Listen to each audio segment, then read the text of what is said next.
അങ്ങനെ നമ്മളെല്ലാവരും ആകാംക്ഷയുടെ കാത്തിരുന്ന ആ ദിവസം എത്തിക്കഴിഞ്ഞു കേട്ടോ. നമ്മുടെ കേരളത്തിൻ്റെ മുത്ത് ചേട്ടൻ ഇന്ന് ആദ്യമായിട്ട് മഞ്ഞ ജേഴ്സിയിൽ IPL ഇറങ്ങാണ്, അതും ചെന്നൈ സൂപ്പർ കിങ്സിന് വേണ്ടി. അപ്പോൾ ഇന്നലെ സഞ്ജു തന്നെ പറഞ്ഞ വാക്കുകൾ നിങ്ങൾ കേട്ടോന്നറിയില്ല. അങ്ങനെ ചെന്നൈയിൽ എത്തിയിരിക്കുകയാണ്. ചെന്നൈ IPL ഫീവർ ആരംഭിച്ചു കഴിഞ്ഞു. അപ്പോൾ നേരത്തെ പറഞ്ഞ പോലെ എല്ലാവരും മഞ്ഞിടുക, ചെന്നൈ സൂപ്പർ കിങ്സിന് വേണ്ടി വിസിലടിക്കുക. അപ്പം ഗ്രൗണ്ടിൽ കാണാമെന്ന് പറഞ്ഞ് ഒരു പോക്കട് പോയിട്ടുണ്ട്. അത് അടിപൊളിയാവട്ടെ. കഴിഞ്ഞ 2020 വേൾഡ് കപ്പിൽ കളിച്ച അതേ ഫോം തന്നെ നിലനിർത്താൻ സാധിച്ചിട്ടുണ്ടെങ്കിലേ സഞ്ജു വേറെ ലെവലിലേക്ക് എത്തും. അങ്ങനെ ആവട്ടെ എന്ന് നമുക്ക് പ്രാർത്ഥിക്കുകയും ചെയ്യട്ടോ. അതുപോലെ തന്നെ 11 സീസൺ രാജസ്ഥാൻ റോയൽസിന് വേണ്ടി സഞ്ജു കളിച്ചു.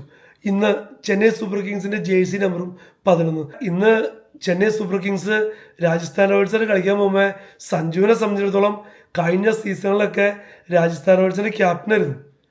ഇന്ന് ആ ടീമിന് അഗേൻസ്റ്റാ സഞ്ജു കളിക്കാൻ പോകുന്നൊരു പ്രത്യേകം കൂടി ഇന്നത്തെ കളിക്കുന്നുണ്ട്. ഈ പ്രാവശ്യം സഞ്ജുവിന് കിട്ടുന്ന സപ്പോർട്ട് എന്ന് പറഞ്ഞില്ലേ, കേരളവും തമിഴ്നാടും ഒരുമിച്ചാണ് കൊടുക്കാൻ പോണേ.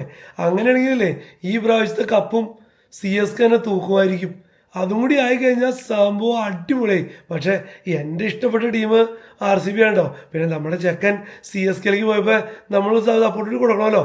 എന്നാൽ പിന്നെ ഇന്നത്തെ കഴിഞ്ഞ വിശേഷങ്ങളുമായിട്ട് അടുത്ത വീഡിയോ കാണാം. താങ്ക്